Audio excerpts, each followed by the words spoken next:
For someone who's worked in privacy pretty much my whole career, I can't tell you the joy that I'm experiencing right now just hearing these comments. It's just a little too much fun. A question from our Two Shoes app. You all clearly care about privacy, and all of you watching at home care about privacy, and these gentlemen are contributing incredible amounts to this debate and the thought leadership.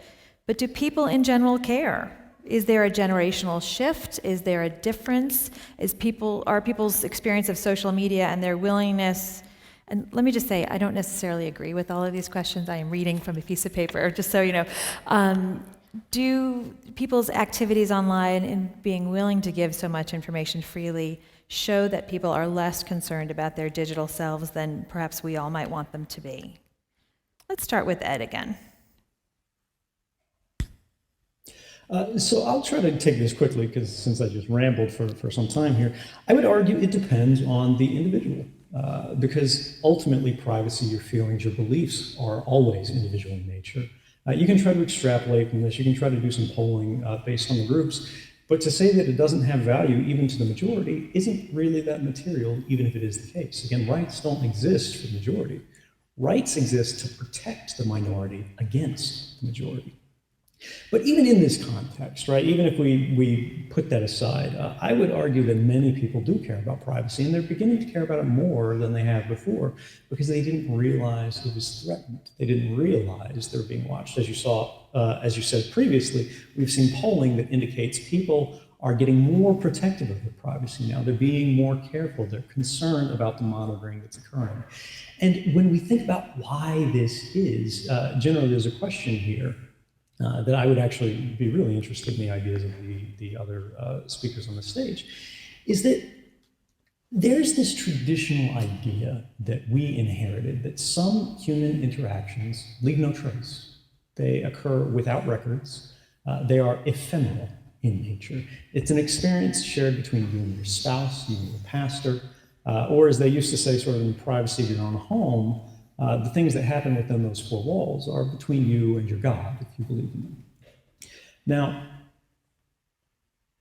the NSA and other intelligence services around the world thought, well, that's really quite a shame, because imagine if we could hear everything. Imagine if we could hear what was happening within the four walls of your home. There would be tremendous investigative value in this. Now, they're not wrong. And the problem here is not necessarily that surveillance can occur at all. It's that it happens indiscriminately. It's that it happens to all of us, all of the time.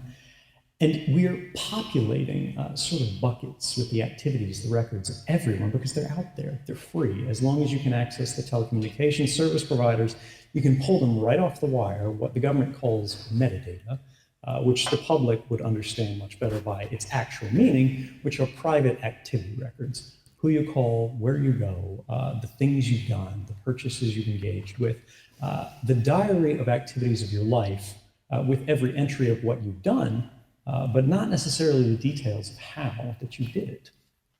Now, we take that back to this idea that there were private spaces before that no one could intrude upon by virtue of the fact that no records were left behind. If you wanted to know what someone did within their home, you had to ask them, and you had to hope they were willing to cooperate. Again, these were things that really, unless there's a God out there, there was no witness with the parties involved. But what we've seen is the advances of technology have allowed these state security agencies to go, well, why don't we build God from a machine? Why don't we create that form of omniscience through technology and create records on everyone, just in case at some point we want to go back and look and see what they did? Now, this is a fairly extraordinary and unprecedented thing. Now, it is possible that the majority of the population would argue that this is a good thing, that we want our governments to be powerful, to be capable, to be omniscient, because then they could thwart additional crimes. But if that is to occur, at the very least, this is a decision that I believe the public should be involved in. We have a right to know, and we have a right to discuss it. This is not a decision that can ever be made for us by a few officials behind closed doors. And unfortunately, that is increasingly what we see happening. No, I could just address that. On the question of whether people care about privacy, I remember really vividly when Ed and I were in Hong Kong before we started reporting these stories. We spent a lot of time talking about what the likely outcome of the reporting would be. And we really had no idea what it would be. And I remember, because it struck me so much, Ed at one point saying, I don't have any fears about what's about to happen in terms of what gets done to me, about going to prison. And it was clear that he meant that. And he said, the only fear that I really have is that we do this reporting and we unveil this to the world and people just sort of shrug and say, well, I assume the government was doing that, or I don't really care that they were doing that. And that it would be a 1 or 2 day story and then people would forget about it and go about their lives. And of course, that's exactly what did not happen. It became this enormous, incredibly consuming worldwide story, not just in the United States, but in dozens of countries on multiple continents around the world, precisely because people were so angry and offended at the intrusion into their privacy, including people who might have said in the past, I don't really care. And there's all kinds of evidence that shows just how concerned they are, from the massive increase in the number of people around the world who are now using encryption to protect the privacy of their communications, to the number of people who put pressure on the US government and both parties to enact legislation limiting these programs. But maybe the best evidence of all about how much people care about privacy is the behavioral change in Silicon Valley companies, the biggest ones, Yahoo and Facebook and Apple and Google and Microsoft. When I first read the archive that Ed gave me, one of the things that struck me the most was what full-scale collaborators these companies were in the surveillance state that the NSA had created. They were not only complying, there's a helpful chart from Ed that has just magically popped up, all the companies that were part of the prison program and when they joined. And it includes essentially every leading company in Silicon Valley.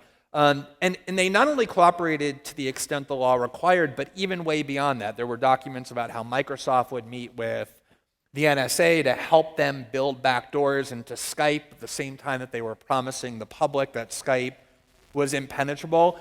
And the reason they were such full-scale collaborators is because they were doing it completely in the dark and no one knew they were doing it, and therefore there was no cost. Once we were able to shine a light on what these companies were doing and the full-scale partnership they had created with the government, all of that changed completely. And it didn't change because these companies decided suddenly that they care about your privacy. They still don't care about your privacy.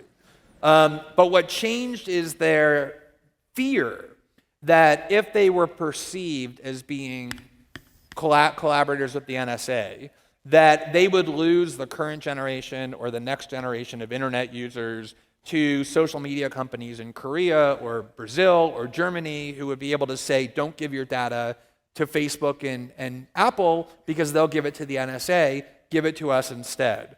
And so whatever you want to say about these companies, one thing they know is their own self-interest and the pressures of their customer base. And they knew that it was really imperative that they demonstrate to the public that they actually are willing to safeguard people's privacy, even if it means standing up to the FBI, refusing, even in a case like San Bernardino, to build a backdoor into iPhones, even if it meant enduring being called aiders and abettors of ISIS or having blood on their hands as a result of helping terrorists hide their communication.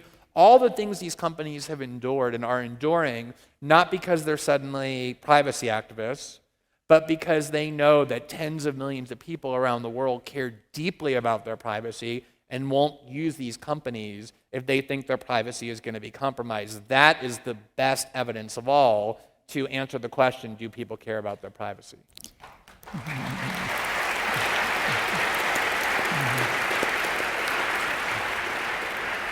And hold that thought, because we're going to get to encryption and Apple and FBI in just a minute. And I've said over and over again that the post-Snowden era really is one in which we have crystallized the issue at the digital age, which is the blurring of the lines between data held by corporate actors and data held by the federal government, and our unknowing prior to several years ago. But I do want to get back to Noam Chomsky with the question, do people care? You have seen more generations than the other two speakers. Is there an attitudinal shift? Is there an age, gender, national origin difference? And a special question from Michelle Dennedy, my good friend and a privacy leader at Cisco currently, to Professor Chomsky. In your work on learning and persona, how do you perceive this new curated and often very public digital self that people are creating online? What does that mean in the evolution of self? Well, with regard to the personal need to privacy, my own feeling is that the answer was given centuries ago by Blaise Pascal in his Pensées, his thoughts. He observed briefly that the root of man's misfortunes is the lack of a room in which you can sit quietly and undisturbed. And if he had thought about surveillance, he would have said, without surveillance. And I think that's probably universal. It's, of course, a metaphor, but what it means, I think, is correct. I really can't comment on the impact of social media. I'm too antediluvian for that. I don't use them.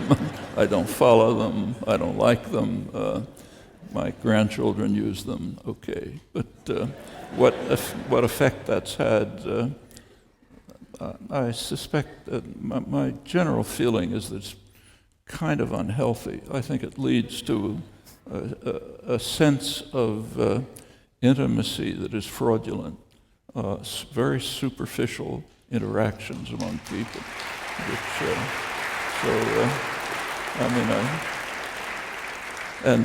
I don't say this on the basis of any deep inquiry or study, but to take a real case, if a teenage kid, take a real case, is having a test tomorrow and says, gee, I had 200 friends who told me, I hope you do well.